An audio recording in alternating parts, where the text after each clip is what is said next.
आप? अब यही करेंगे, निष्पक्ष चुनाव कराएं और किसी को बिना वजह परेशान न करें, चाहे हिंदू हो, चाहे मुस्लिम हो, चाहे कोई बिरादरी को। हर खास बड़े अमन चमन से यहाँ वोट दे रहा। हमारे यहाँ कोई वोट में प्रॉब्लम नहीं है। जो आज़ादी है, स्वतंत्रता है, जिसको चाहे जो दे, और दे रहे हैं बड़े ही सुकून से। अब तक कोई बात नहीं थी। एकाएक पुलिस वाले आए और आकर के मारना शुरू कर दिए, दौड़ाना शुरू कर दिए। घर में गांव कौन है, थाना कौन सा आपका है? खेतासराय थाना है, पारा कमाल गाँव। क्या नाम है, शुभ नाम है? मेरा नाम आफ्ताब अहमद, उत्तर प्रदेश कांग्रेस कमेटी के PCC मेंबर।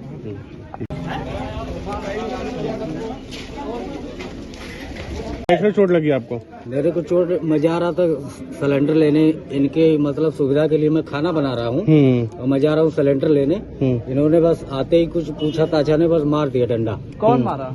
ये पुलिस वाले जो सामने जा रहे थे अभी। क्या कह के मारे थे आपको? हैं? क्या कह के मारा गया? कुछ नहीं, बस हट जाओ हट जाओ, बस डंडा मार दिया। मारा गया है क्या? हाँ जी, जो आप गमछा सपा का लगाए इसलिए मारा गया? गमछा का, मैं तो गमछा रोज ही लगाता। बावर्ची आदमी, पसीना पोछना है मेरा। आपके गाँव में आपको पुलिस का जो तांडव देखा, क्या आप क्या कहना चाहिए? निष्पक्ष चुनाव नहीं, देखिए एक बात बहुत साफ है, हमारा जो गांव है वो बहुत शांतिप्रिय गांव है।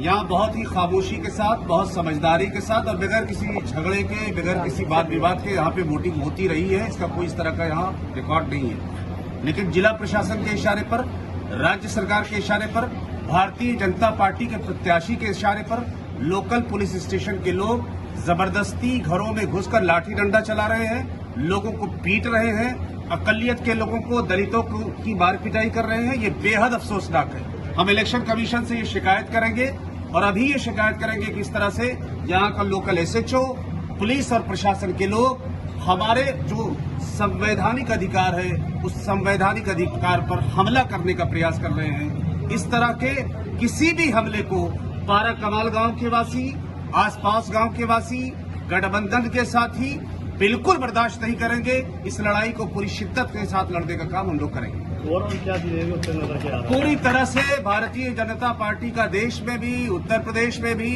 और जौनपुर में भी सफाया होने जा रहा है। इंडिया गठबंधन जौनपुर सदर लोकसभा, मछली शहर लोकसभा जीतने जा रहा है। ये पूरी तरह से NDA की खिसियाहट है। ये पूरी तरह से चुनाव हार रहे हैं, इसलिए अब प्रशासन का दुरुपयोग कर रहे हैं।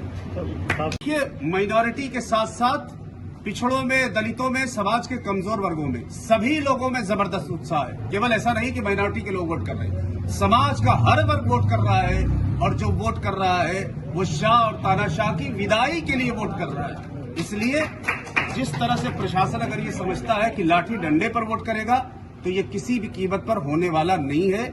हम लोग बिल्कुल नहीं झुकेंगे, अपनी लड़ाई को पूरी ताकत के साथ लड़ने का काम करेंगे। विधायक जी, खासतौर पर मोदी जी का जो रिएक्शन आ रहा है, सीधे कह रहे हैं कि संविधान खतरे में नहीं है और माइनॉरिटीज को, खासकर मुस्लिम को आरक्षण देने की बात कह रहे हैं कि विपक्ष देना चाह रहे हैं। इस पर आपका क्या कहना है? भाई, मोदी साहब ने बहुत स्पष्ट शब्दों में कहा कि अगर मैं अल्पसंख्यकों के और खुसूसन मुसलमानों के खिलाफ हूं तो मैं प्रधानमंत्री के बनने के लायक नहीं हूं।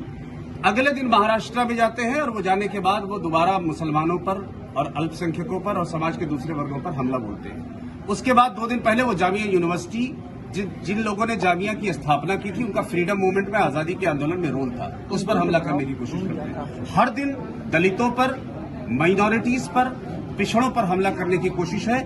इनके भारत सरकार के मंत्री, इनके सांसद, राजस्थान की उप मुख्यमंत्री, सब लोगों ने यह कहा है कि 400 सीटें दीजिए, हम हिंदुस्तान के संविधान को बदल देंगे। इनका मूल विचार राष्ट्रीय स्वयंसेवक संघ का विचार है, जो हर कीमत पर इस देश के संविधान को बदलकर राष्ट्रीय स्वयंसेवक संघ का संविधान नाफिज करना चाहते हैं, उसको लागू करना चाहते हैं। मगर देश की जनता इसको स्वीकार किसी भी कीमत पर नहीं करेगी। जनादेश इंडिया का कांग्रेस पार्टी के नेतृत्व में आने जा रहा है और हमारा विश्वास है कि श्री राहुल गांधी जी इस देश के प्रधानमंत्री बनने जा रहे हैं।